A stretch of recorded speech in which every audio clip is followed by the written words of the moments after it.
Escucha, Ok, Sí, se vamos a escucha empezar perfecto. entonces en un momento. Permítame un segundo.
Empezamos en un momento, ¿eh?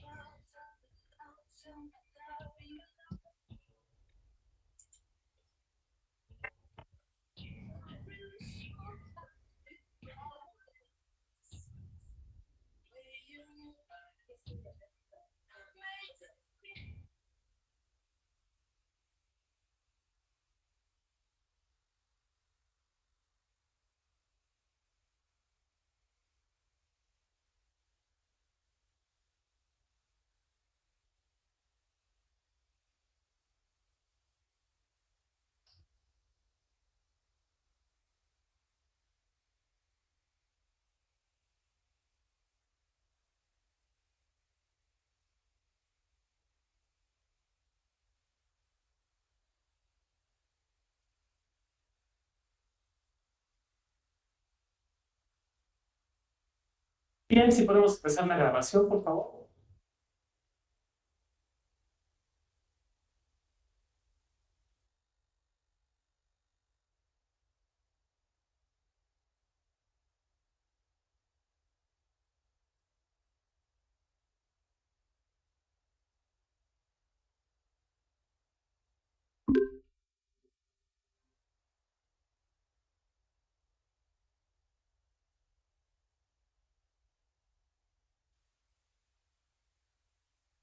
Gracias, les agradezco a todas y a todos que estén presentes en esta segunda sesión de nuestro diplomado para continuar hablando acerca de imparcialidad y neutralidad gubernamental. Ya en nuestra sesión del día de ayer habíamos hecho referencia a cómo aquí de lo que estamos hablando es, desde luego, de un mandato constitucional y que eso, pues a final de cuentas, es, vamos, muy importante poder tenerlo absolutamente en claro. Ahora bien, para el día de hoy quiero solicitar su amable apoyo porque vamos a tener que concluir la sesión antes. Tengo que grabar una emisión del programa ¿Por qué leer a las 12 del día? Ustedes saben, es uno de los programas que tenemos aquí en la Escuela Judicial Electoral. Y hoy grabamos un programa acerca de Eleanor Roosevelt. Y la persona que vamos a entrevistar, pues, básicamente el día y la hora que podía. Entonces, agradezco que me permitan poder concluir un poco antes la sesión. Bueno, vamos a irnos a la presentación que hemos estado utilizando a lo largo de esta sesión, que creo que puede sernos de utilidad. Muy bien. Bueno, ya hemos estado hablando acerca, incluso presentando algunos ejemplos de videos y de cuestiones que tienen que ver justamente con la imparcialidad y la neutralidad desde la perspectiva incluso de nuestros vecinos del norte, en Estados Unidos, pero también, por ejemplo, desde la perspectiva de la Comisión de Venecia. Como podemos ver, la preocupación principal es que los órganos de gobierno no participen en el debate partidista. Desde luego, los órganos de gobierno participan en el debate público y en ese sentido, de alguna u otra manera, participan en el debate político. Eso es muy claro. Pero la pregunta es si estos órganos pueden de manera directa, o sus titulares pueden de manera directa participar en el debate partidista. La verdad es que es una cuestión que aquí en México nos ha costado trabajo, se nos ha complicado, pero como vimos ayer, no es algo exclusivo de nuestro país, ¿no? Si la Comisión de Venecia ha hecho recomendaciones tan claras y tan específicas, es porque se trata de situaciones que se han venido presentando también en otras partes del mundo. Entonces, insisto, no es algo exclusivo de nuestro país. Pero si pensamos en el caso mexicano, probablemente el asunto paradigmático, ustedes lo saben, sea la elección de 2006, ¿no? Elección que incluso originó, pues, el instrumento que están ustedes analizando en este diplomado, que es el procedimiento especial sancionador. O sea, esto nace a partir de 2006. Como ustedes saben, simplemente lo estoy enunciando, ustedes ya lo vieron, como una creación pretoriana del Tribunal Electoral. ¿Qué es lo que tenemos entonces en 2006? Bueno, aquí tenemos esa fotografía tan famosa de la toma de protesta del presidente Felipe Calderón. Ustedes recordarán que en aquel momento se encontraba tomada la tribuna, tomada la Cámara de Diputados y no se sabía, sí, aquí nos recuerda Jaime, no se sabía si el presidente electo iba a poder tomar protesta en la Cámara o no. Y se generaba también una discusión acerca de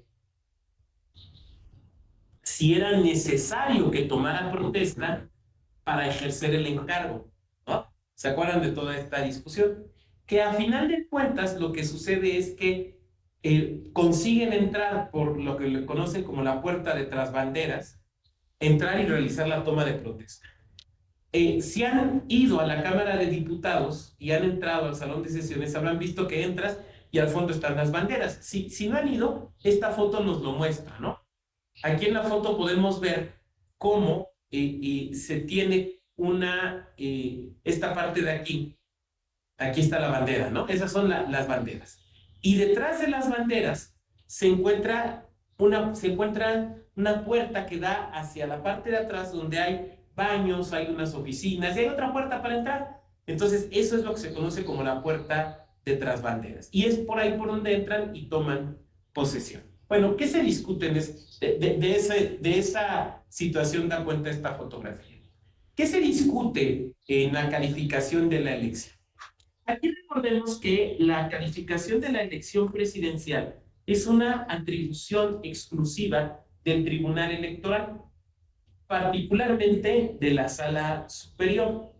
No le corresponde al Instituto Nacional Electoral hacer la calificación de la elección presidencial, sino directamente al tribunal. Por eso es el presidente o la presidenta del tribunal quien entrega la constancia de mayoría al presidente o presidenta electo. Insisto, esta es una atribución exclusiva de la Sala Superior. Y lo que tiene que hacer la Sala Superior es emitir un dictamen donde se evalúa la validez de la elección presidencial, que implica desde luego pues el análisis, por ejemplo, de los requisitos de elección de la persona, los requisitos para acceder al cargo, pero también implica la resolución de los medios de impugnación que se hayan interpuesto contra la elección presidencial, o sea, los juicios de inconformidad que hayan tenido por objeto la elección presidencial. Entonces, es en ese dictamen donde se discute una serie de situaciones que tienen que ver con esto, con la imparcialidad y la neutralidad. Debemos recordar algo que yo puntualizaba el día de ayer. Las grandes reformas electorales que tienen que ver con imparcialidad y neutralidad son las de finales de los 80 a los 2000. Entonces, digamos que de alguna manera se suponía para este momento histórico que ya teníamos elementos que garantizaran la imparcialidad y la neutralidad en las elecciones. Sin embargo, esta elección lo que nos puso sobre la mesa fue que no bastaba que tuviéramos un sistema o un modelo de financiamiento público de los partidos políticos para que, o que las autoridades electorales fueran imparciales y neutrales para que realmente se consiguiera esto en las elecciones, sino que las autoridades tenían o podían tener la tendencia a participar en este debate ya no político propiamente, sino auténticamente un debate partidista. Entonces, ¿qué se discute en particular? Pues aquí lo tenemos, ¿no? Comentarios mediante los cuales el presidente Fox, que aquí lo vemos en esta fotografía, defendía y exaltaba el modelo económico y las acciones de su gobierno. Comentarios hechos en proceso electoral. También manifestaciones indirectas, generalmente expuestas a base de metáforas, alusiones u otras formas de comunicación asociativa que incidían de modo alguno sobre las posiciones políticas. De hecho, los vamos a ver. 2006 fue un año en el cual se firmó un acuerdo de neutralidad, acuerdo que incluía tanto a funcionarios públicos federales como locales, incluso con la idea de que se abstuvieran de realizar cualquier formulación, cualquier apunte, cualquier comentario que tuviera por finalidad favorecer a un partido político, a una opción política o afectarla. Y también la idea de abstenerse de transmitir propaganda gubernamental durante 40 días anteriores a la jornada electoral. Estos acuerdos de neutralidad se siguen utilizando en la actualidad, nada más que ahora se les suele llamar acuerdos de qué. Ya no les llaman de neutralidad, ahora ¿cómo les llaman? O sea, estos acuerdos que se firman con las autoridades y con los partidos políticos previo al inicio del proceso electoral. ¿Cómo les llaman ahora?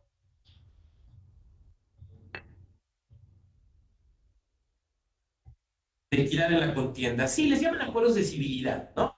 Acuerdos de civilidad, que se siguen firmando. Quiero platicarles aquí una experiencia personal sobre este tipo de acuerdos. En mi época de consejero electoral del Lope de Querétaro, en los dos procesos electorales que me toca conducir, pues se plantea la firma de estos acuerdos de neutralidad y de civilidad. Y la verdad es que siempre hubo en la mesa consejerías e incluso representaciones de partidos que los consideraban innecesarios. ¿Por qué? Porque lo que decían es, a ver, espérame, la ley no se acuerda su cumplimiento, la ley se cumple. ¿Se cumple? Bueno, se cumple. Y si no la cumples, pues hay procedimientos sancionadores, punto, se acabó. No es necesario andar firmando este tipo de acuerdos, decían algunas consejerías y algunas representaciones de partido. Otros lo que opinaban era, a ver, claro, la ley se cumple o no se cumple, y cuando no se cumple hay una sanción. Pero este tipo de acuerdos tienen el efecto más que jurídico, tienen el efecto de recordarle a los participantes en el proceso electoral que hay ciertas reglas de conducta, que se tienen que ceñir a esas reglas de conducta y que en caso de que no lo hagan, pues les va a caer la voladora de un procedimiento sancionador. Veo que por aquí está Alejandra Pérez. Alejandra, estábamos hace rato en el otro diplomado, pero híjole, te voy a aburrir, hombre, qué pena, porque vas a oír dos sesiones. No me digas que estás también en el de la tarde de 4 a 6, porque si no ya van a hacer 3 sesiones conmigo el mismo día y perdón, me apena, pero bueno, trataremos de no ser aburridos. Y entonces decíamos, vamos, tienen esa función y también tienen un poco la función de que si un partido o un órgano de gobierno se pone a violentar la ley, pues se le puede decir públicamente, espérate, o sea, no solo tienes que cumplir la ley por mandato constitucional, sino te comprometiste a hacerlo. O sea, es un poco como ventaneables. Pero insisto, estos acuerdos siempre han sido un poco polémicos, porque hay quien los considera inadecuados. Sin embargo, digamos que es una costumbre en el sistema electoral mexicano que este tipo de acuerdos se firmen. ¿Cuándo inició esto? Justamente en el año 2006 con este acuerdo. Ahora, este acuerdo tenía un poco más de sentido, vamos a llamarle así, porque había cosas que legalmente no estaban previstas, sino que fueron auténticamente obligaciones que se contrajeron en virtud del acuerdo. Digamos que el contenido del acuerdo, salvo comentario de ustedes, pues era bastante adecuado, ¿no? Bueno. ¿Qué es lo que tenemos? ¿Qué se controvirtió en varios de los juicios de los JIN que tuvieron que ver con la calificación de la elección presidencial? Bueno, la aparición de la imagen del presidente en propaganda gubernamental. Porque lo que sucedió fue, y probablemente quienes de ustedes tengan ya la suficiente edad lo recordarán, es que dentro del proceso electoral, o sea, en época del proceso electoral, a pesar del compromiso de no sacar propaganda gubernamental, se siguió sacando propaganda gubernamental un poco embosada. Y en esos comerciales, en esos promocionales, salía el presidente de la República, el licenciado Vicente Fox. Ustedes recordarán que eran promocionales donde él hablaba de los logros económicos de su gobierno y decía una frase. ¿Alguien se acuerda qué frase decía? Que fue la frase que motivó todas las impugnaciones.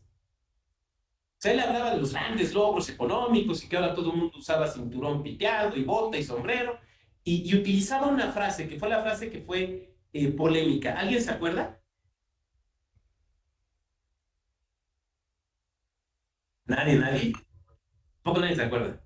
Decía, si seguimos por este camino, ¿no? Hoy si se fijan en su honor, hasta me traje un saco, una chamarra así como agraria, ¿no? Y toda la cosa, ¿no? Decía, si seguimos por este camino. Entonces salía el presidente en los comerciales echándose flores acerca de lo bien que iba la economía y decía, en pleno proceso electoral, y decía, si seguimos por este camino, está mandando un mensaje político. Pues, a ver, con dos dedos de frente y yo tengo como 10, es evidentísimo que está mandando un mensaje político. A ver, es que sitúate. Estás en proceso electoral. Hay un candidato que está controvirtiendo el modelo económico. Sale el presidente de la República y dice que estamos muy bien y que dice que vamos a estar mejor si seguimos por este camino. Alguien de aquí podría decir, bueno, doctor, pero tampoco es que fuera un llamamiento, sí, como directo, ¿no? O sea, tampoco es que dijera voten por tal, es que no, tampoco, o sea, estaba sujeto a interpretación.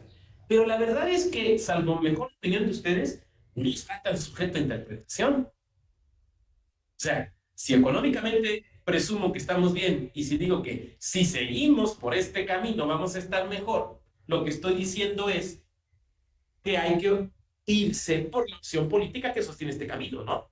Y también lo que estoy diciendo es que si te vas por la otra opción política, pues a lo mejor ya no nos va a ir tan bien, ¿no? Porque van a plantear una cosa distinta de esta que está funcionando tan bien. Entonces, ese fue, ustedes lo recordarán, el mensaje, el promocional que muy claramente generó en buena medida todas estas consideraciones. ¿Sería una campaña de contraste? Pues sí.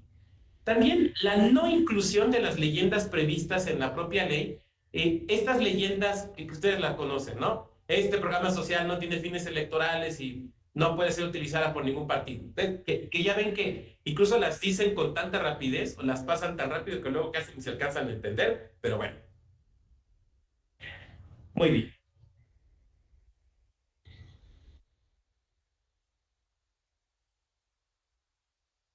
Fíjense lo que dice el dictamen. Yo decía hace un momento que es atribución de la Sala Superior del Tribunal Electoral dictaminar la validez de la elección presidencial, lo cual implica, también decía yo, la resolución de los juicios de los JIM que se hayan interpuesto en su contra. Este párrafo que tienen ustedes en sus pantallas proviene directamente del dictamen de la elección presidencial de 2006. Ustedes lo pueden buscar, o sea, el de googlear dictamen elección presidencial 2006 y ahí les va a aparecer. ¿Quién me puede ayudar a leerlo, por favor? Alguien que esté en una pantalla de computadora que nos lo pueda ayudar a leer para oír otra voz. Adelante, Mabel. Un saludarte. Adelante. Ay, perdón, es que ya había empezado Selene. No, adelante, consejera, por favor. Bien, desde el inicio, Luis, en relación. Sí, por favor. Bien, en relación con la intervención del presidente de la República, si bien se tiene por probado el hecho de haber realizado diversas declaraciones durante el proceso electoral, recogidas en diversos medios de comunicación, principalmente en prensa escrita, una de ellas fue de defensa de su propia gestión. lo cual se estimó lícito, y aquellas por las cuales hacía referencias o establecía sesgos entre los contendientes del proceso, entre las cuales se encuentran 4 spots de televisión. No fueron de la suficiente magnitud debido a su carácter indirecto y velado, sin referencia concreta a algún candidato en particular, además de los diversos actos que limitaron dicha conducta, como los acuerdos del Instituto Federal Electoral, denominado coloquialmente tregua navideña, y el acuerdo de neutralidad, así como la suspensión ordenada por la Suprema Corte de Justicia de la Nación en controversia constitucional, por lo cual se obligó a establecer una cintilla en los promocionales del Ejecutivo Federal, con la aclaración de que eran ajenos a la propaganda electoral, en el entendido de que la difusión de los spots y mensajes que se encuentran acreditados no se realizó dentro de los plazos establecidos en el llamado acuerdo de neutralidad, esto es, dentro de los 40 días previos a la jornada electoral, según las referencias y seguimiento del acuerdo que hizo el Consejo General del Instituto Federal Electoral. Muchas gracias, Mabel.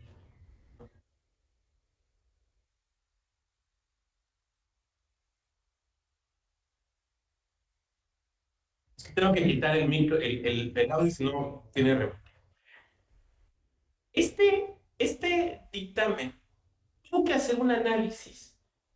Bueno, esta es una función del análisis, obviamente no es todo el análisis, ¿no? Tuvo que hacer un análisis de todas estas spots, de estas declaraciones, de estos comentarios, porque fueron parte del proceso de impugnación y se tenían que evaluar para determinar la validez o no de la elección presidencial. Ahora, ustedes saben que la regla es la validez de la elección, la excepción es la nulidad. Y la nulidad de una elección es eso, es una circunstancia absolutamente excepcional. ¿Por qué? Porque en materia electoral rige, por ejemplo, el principio de la validez de los actos legalmente celebrados. Y por lo tanto, la nulidad es una excepción, no puede ser la regla. Y tiene que probarse más allá de toda duda. O sea, es decirle a la ciudadanía, a toda la ciudadanía, que los votos que realizaron no valen.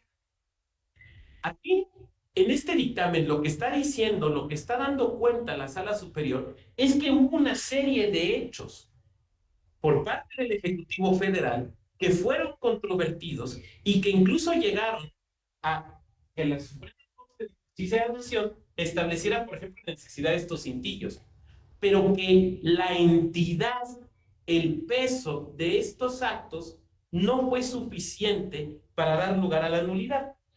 Diríamos, utilizando la terminología de nuestra disciplina, que no se acredita la determinancia. Pero no está diciendo que no se hayan presentado, sino más bien que no se llega, por ejemplo, a una situación de determinancia.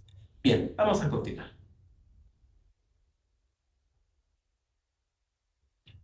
A final de cuentas, todo esto se tiene que dar dentro del contexto de la evolución política de nuestro país. Lo voy a apuntar de manera simplemente muy rápida, ¿no?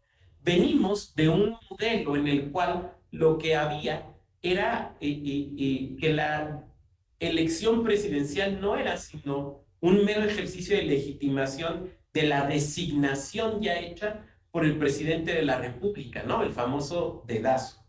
Aquí yo quiero recordar, por ejemplo, las palabras de José López Portillo. El presidente López Portillo, bueno, el expresidente López Portillo publicó en 2 tomos sus memorias. Son muy interesantes, muy interesantes. Se llaman En mis tiempos, editada por Fernández Editores. Y es muy interesante hojearlas o leerlas. Y ahí cuenta, por ejemplo, cómo se convirtió en presidente de la República, ¿no? Vamos a rememorarlo. Le cuenta que el presidente Luis Echeverría lo convoca a un acuerdo en Los Pinos, ya muy cerca de la fecha de lo que se conocía como el destape, o sea, de dar a conocer el candidato del PRI. Entonces dice, cuenta López Portillo que como que sintió un pálpito de que podía haber alguna noticia, pero que formalmente pensó que tenía que ver con la cuenta pública. Entonces, que llega al acuerdo presidencial, llega con la información de la cuenta pública. se sienta con el presidente y ahora sí que le empieza a dar cuenta de la cuenta pública. Y entonces el presidente Echeverría lo interrumpe, espera, luego vemos eso, secretario, véngase. Y se lo lleva al despacho presidencial y cuenta, voy a citar las palabras textuales de López Portillo. Y dice, nos sentamos en los sillones fraileros de recia factura colonial y haciendo un gesto que envolvía a toda la oficina y formalmente a todo el Poder Ejecutivo, el presidente Luis Echeverría me dijo, ¿está usted de acuerdo, señor licenciado, en aceptar la responsabilidad de todo esto? ¿Se imaginan lo que significaba esa frase? Lo que te está diciendo es, ¿quieres ser el presidente? Y entonces dice López Portillo, respondí, claro que sí, señor presidente. Y entonces Echeverría me dijo, bueno, no se lo diga a nadie, guárdese en su casa y espere a que el partido tenga formalmente todo preparado. Y cuenta López Portillo, ya se imaginarán la emoción, ¿no? Cuenta López Portillo que se va a su casa y no se lo dijo ni a su esposa, ni a sus hijos, ni al cojín de la cama, porque no se fuera a filtrar. Así era como formalmente esto sucedía, ¿no? Como formalmente esto sucedía. Y Echeverría cuenta algo similar y cada uno de ellos contaba cosas similares. Pero siendo ya un país democrático, hay las imperfecciones que ustedes quieran, pero asumiéndonos como un país democrático, esto no puede ser así. O sea, no podemos permitir que un ejecutivo ponga el siguiente. Y tampoco debemos permitirnos en el modelo constitucional y legal que nos hemos dado que esto implique que un ejecutivo local lo haga. Hay una vieja frase del antiguo PRI que decía, gobernador no pone gobernador, ¿no? Una frase de aquella época. ¿Por qué? Porque se decía, pues eso le toca al presidente de la República. Pero en buena medida entonces lo que no podemos permitirnos es estos modelos. La reforma de 2000, el proceso electoral de 2006 dio lugar a una profundización de la red, bueno, dio lugar a intereses, ¿no? Desde luego, el modelo de comunicación política, ¿no? El modelo de comunicación política tan restrictivo que tenemos el día de hoy. Yo la verdad, ayer me tocó dentro de este esquema que tenemos de las conferencias que se llaman La Eje va a tu escuela.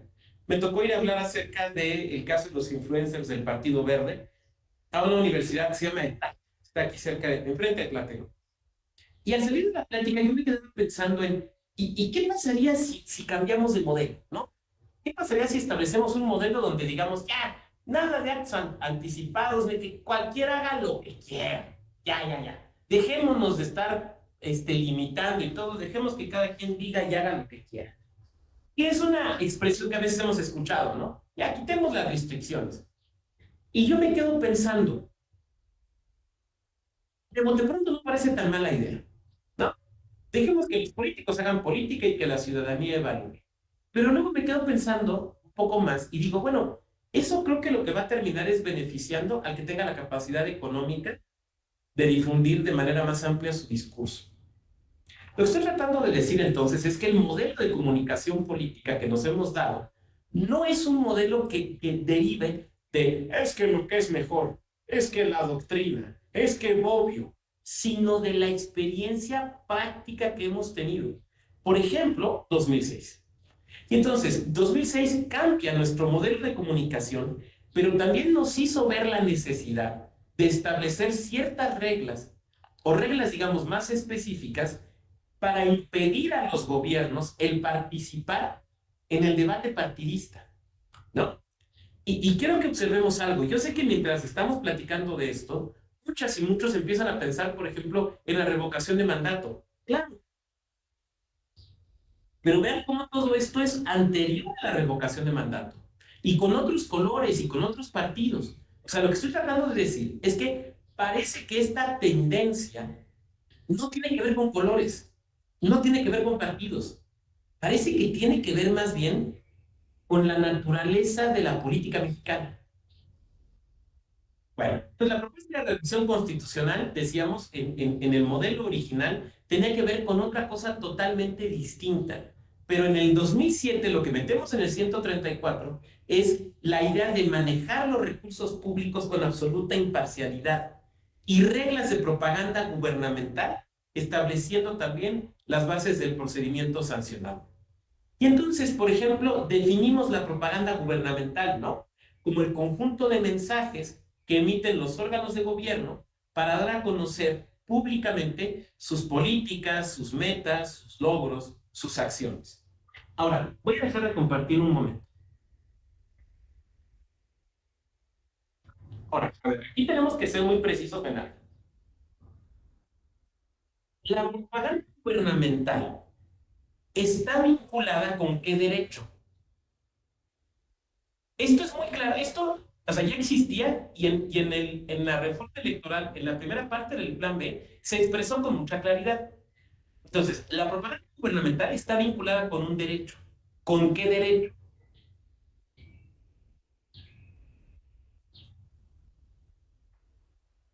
Yo sé que aquí hay gente que lo sabe. ¿Con qué derecho?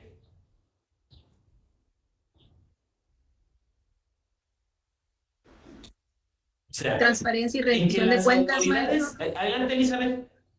Pero déjame, abro mi micro, porque no te voy a escuchar. Ahora sí, Elizabeth. Transparencia y rendición de cuentas. Exactamente. Exactamente, muchas gracias. Y Elizabeth tiene razón. La propaganda gubernamental está vinculada con el derecho a saber, ¿no?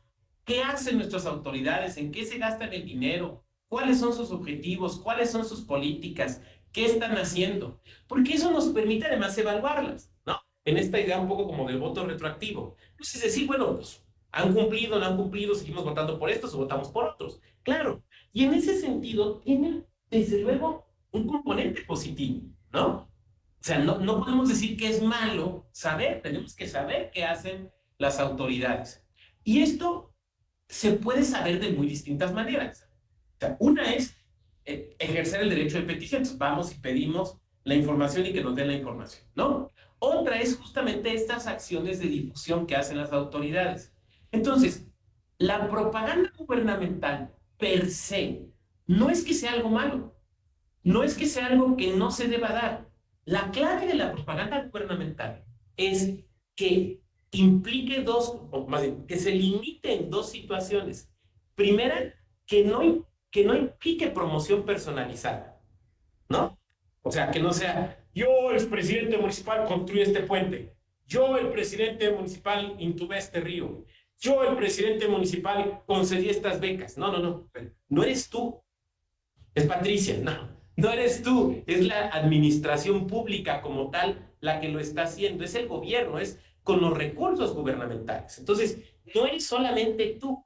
Yo aquí recuerdo, por ejemplo, el primer caso de promoción personalizada que resolvió el Tribunal Electoral. Fue un caso de un presidente municipal de Tabasco, donde lo que se denunció es que en la página del municipio, donde venía su currículum, en realidad lo que se estaba haciendo era una promoción personalizada. Entonces uno veía el currículum que había subido el ayuntamiento, ese ayuntamiento respecto a su presidente municipal, y uno decía, oigan, a ustedes los gobierna Tony Stark, hizo una iglesia, salvó unos niños, construyó los... Todo lo hizo solito, dice, no, vaya, ese señor debería ser no presidente municipal de acá en Tabasco, sino presidente de la República. Claro, era una promoción personalizada. Entonces, la propaganda gubernamental no puede implicar promoción personalizada. ¿Se acuerdan aquel caso, por ejemplo, más reciente de la alcaldesa de Aguascalientes, ¿no? Que sale en una película de Netflix que tiene que ver con adopciones o algo así, y ahí sale, ¿no? Una multitud bailando, haciendo los movimientos, con una playera con el logo del Ayuntamiento de Aguascalientes. Sí, estaba promoviendo Aguascalientes. No, señora, estaba promoviendo usted. Muy mala la película. La vi, miren, como ustedes pueden ver, yo uso lentes. Mis ojos son un poco deficientes. Entonces, prefiero dedicarlos a ver cosas que valgan la pena y deduje que esa película no me iba a gustar. Claro, seguramente estoy equivocado y a lo mejor es una gran película, pero decidí no verla y mejor me puse a ver, no sé, El cielo, un capítulo de Los Simpson, algo por el estilo. Entonces decían, ella decía, es que estaba promoviendo Aguascalientes. No, usted no estaba promoviendo Aguascalientes, usted se estaba promoviendo. Quien salía en la película era usted, con el look. O sea, quería usted que saliera Aguascalientes porque salga la plaza, ¿no? Salga un cerro muy bonito, pero no usted. Entonces, la propaganda gubernamental no puede tener como fin la promoción personalizada, pero tampoco puede tener como finalidad el participar en el debate partidista. Aquí quiero ser muy preciso en esto. Es obvio que el buen o mal actuar de un gobierno tiene un impacto político. Es obvio. O sea, ¿cuántas veces uno dice, ya no voy a votar por este partido porque sus alcaldes no han cumplido con las promesas? O uno dice, sí voy a votar por este partido porque quienes han salido de él cumplen sus promesas. Claro, claro que tienen un efecto político. O sea, no podrían no tener. Pero una cosa es que tenga un efecto político y otra cosa es que se usen los recursos públicos y que se use la visibilidad que tiene un funcionario o una funcionaria pública por ser funcionario como una opción política. Sobre todo lo segundo, a ver, la persona que es funcionaria o funcionario público, quien es diputado, quien es senadora, quien es gobernador, quien es presidenta municipal, por la naturaleza de la función que desempeña, tiene una mayor exposición política, porque van y le entrevistan, porque van y le hacen reportajes, porque emite boletines, tiene una mayor exposición.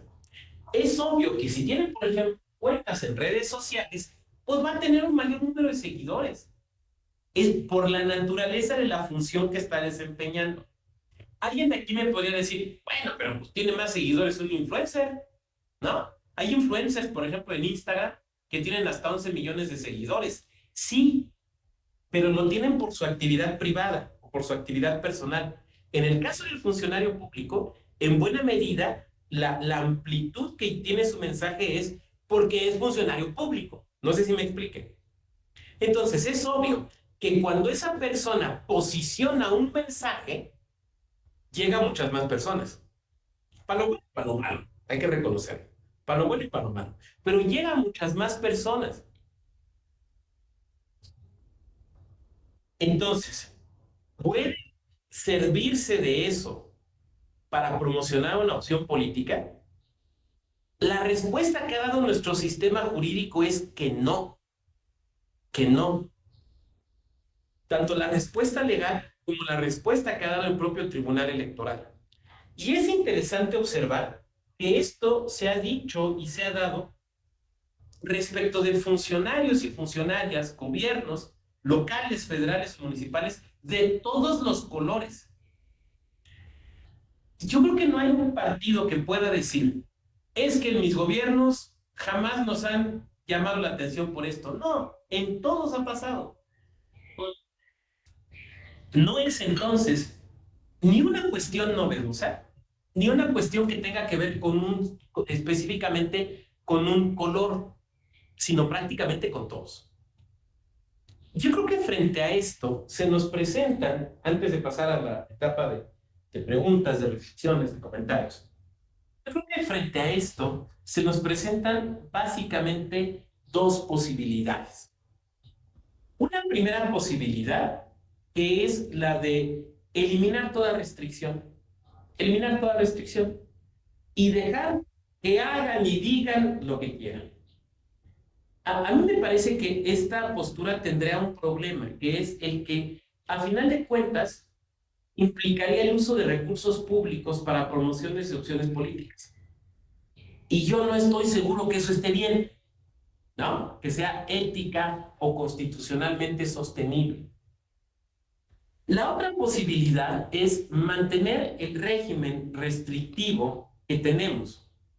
Pero mantener este régimen restrictivo nos presenta la problemática de que suele suceder que gobernantes, hombres y mujeres, de todos los colores, tratan de brincárselo.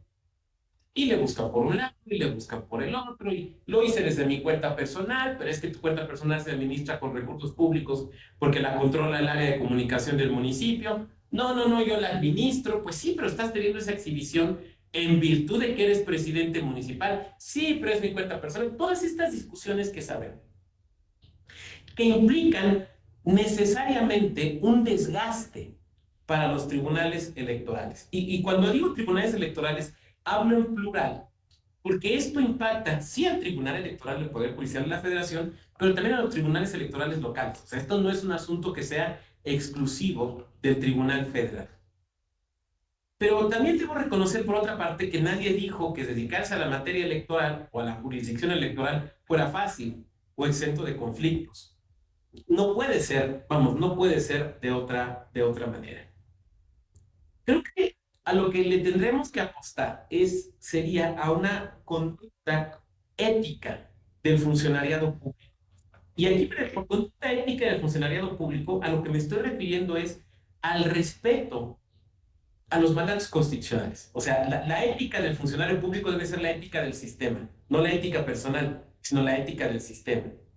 Y el sistema jurídico que tenemos actualmente es un sistema restrictivo.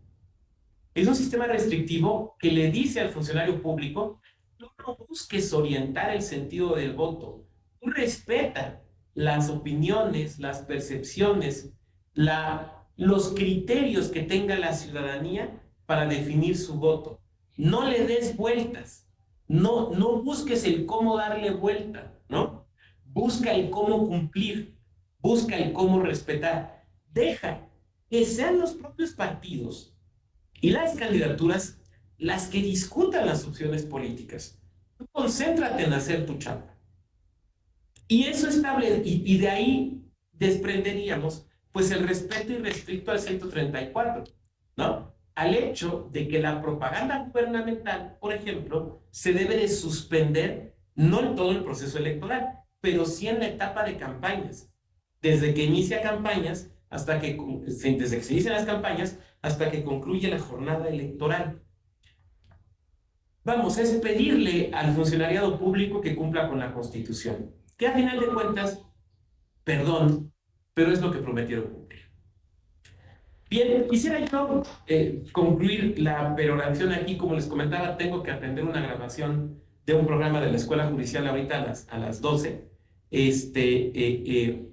Entonces quisiera concluir aquí mi peroración para que pasáramos a las preguntas y reflexiones que ustedes quieran hacer. Entonces, quien quiere ir levantando su manita virtual, y mientras voy viendo aquí los comentarios, ¿no?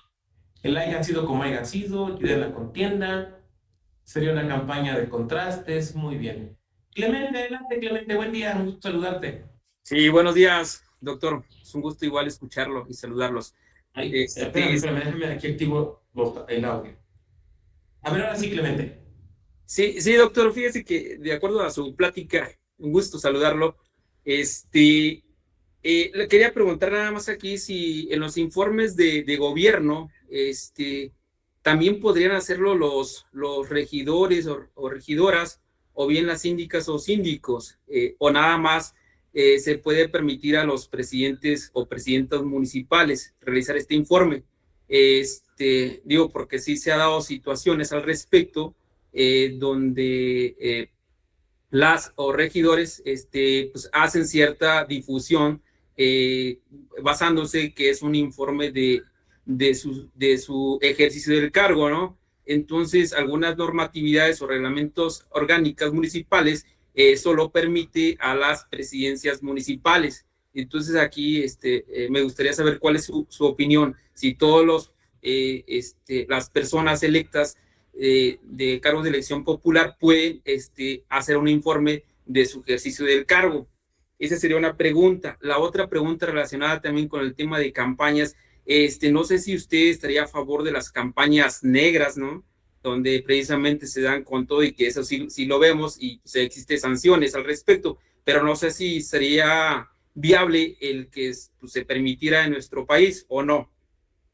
También la otra parte es en los actos proselitistas, si los funcionarios, ya sea gobernadores o gobernadores, diputados o diputadas, los integrantes de los ayuntamientos electos bajo de elección popular estén presentes en los actos proselitistas. Ya sabemos que existe una línea jurisprudencial que habla que sí se puede en días inhábiles o en su periodo no laboral, pero no sé si qué opinión tiene al respecto, porque en sí la figura como tal pues sigue permaneciendo, pues puede ser pues, los 365 días o mientras dure el cargo para el cual fue electo, ¿no? Entonces la figura de gobernador o gobernador pues es permanente, entonces su acto en cualquier, digo, su presencia en cualquier acto, pues de alguna manera influye, ¿no? No sé cuál sería su opinión al respecto.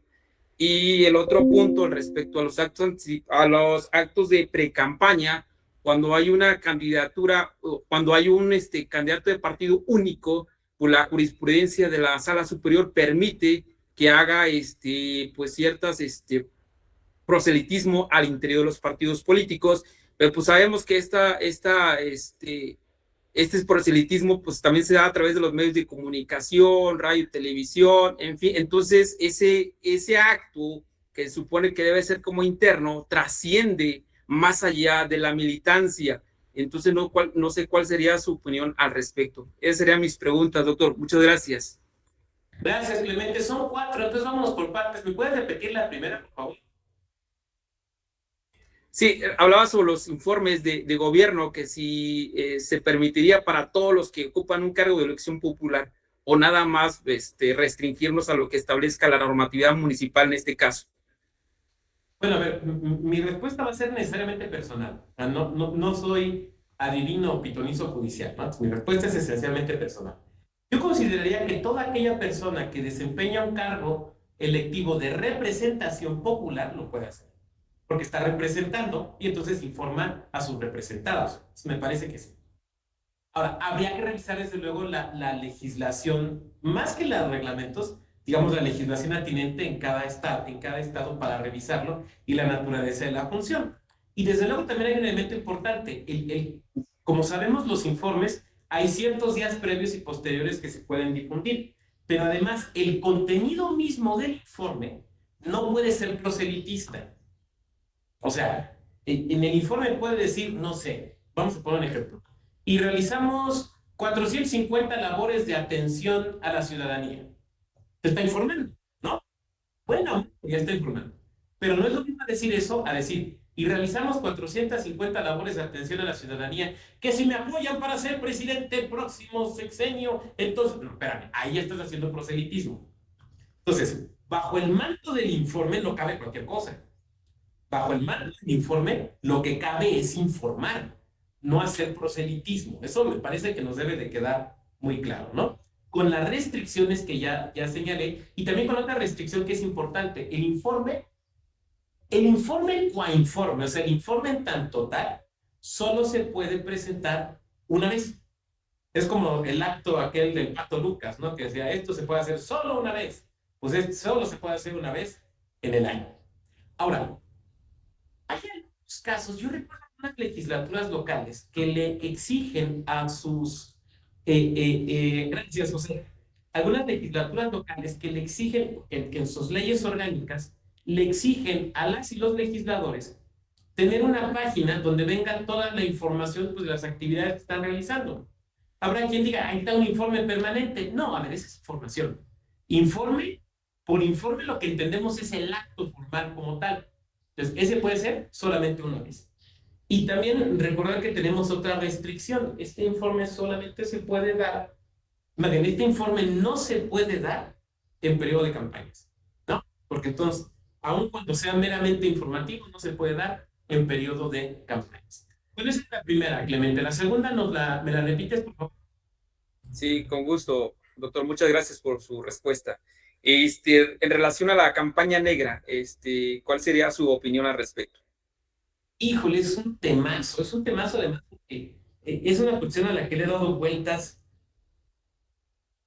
por tiempo, desde la perspectiva, pues, académica, pero también desde la perspectiva práctica, ¿no? A ver, yo creo que necesitamos cierta claridad conceptual que yo voy a intentar, a ver si la consigo. Que lo que debe estar proscrito es la imputación falsa de hechos delictivos, ¿no? Me parece que eso es algo que debe estar absolutamente proscrito. Yo recuerdo casos específicos y concretos. No voy a decir cuáles, porque sería darle publicidad a estas conductas, ¿no? Pero yo recuerdo casos donde, por ejemplo, recuerdo el caso de una manta que se colgó, bueno, fueron varias mantas que se colgaron sobre puentes peatonales con donde se transcribía así, digamos, una fotografía de una supuesta sentencia, una supuesta diligencia judicial respecto de un delito gravísimo, de esos que ofenden profundamente a la sociedad, que había cometido supuestamente un candidato. Y era algo absolutamente falso, absolutamente falso. Nunca había sido denunciado por ello, esa supuesta actuación judicial no existía, pero pues era la idea de manchar, de enlodar, señalando que alguien había cometido un delito gravísimo, de esos que son moralmente muy repudiables, ¿no? Me parece que eso no se vale. O sea, creo que eso sí clarísimamente debe estar excluido de la comunicación política. Creo que el contraste respecto de los programas, sobre las actividades, sobre los logros, por contrapartida, deben ser perfectamente válidos. Y que si yo me lanzo de candidato a presidente municipal a la reelección, y entonces ustedes me quieren señalar que durante mi alcaldía no solo no se taparon los baches, sino que hubo más baches, eso es perfectamente válido. Creo que eso es perfectamente válido. Entonces, si por campaña negra entendemos el acusar falsamente de la comisión de delitos, me parece que no hay lugar a dudas, creo que eso no debe ser. Si por campaña negra entendemos el contraste vigoroso y valiente, sin ofensas, sin calificativos personales y sin violencia política de género, o sea, hechas todas estas precisiones, yo creo que eso sí es válido. Yo creo que eso sí es Clemente, sé que se nos quedan dos preguntas, pero bueno, seguramente seguiremos rebotando ideas en este diplomado. Yo les quiero agradecer mucho a todas y a todos su gentil presencia y pues que me permitan dar por concluida la sesión ahorita para pasar a la grabación del programa. Seguramente nos tocará volver a rebotar temas en alguna otra sesión del diplomado. De no ser así, pues no me queda sino desearles que concluyan muy exitosamente. Muchas gracias y muy buena tarde. Muchas gracias. Gracias, doctor. Gracias. Un gusto saludarles.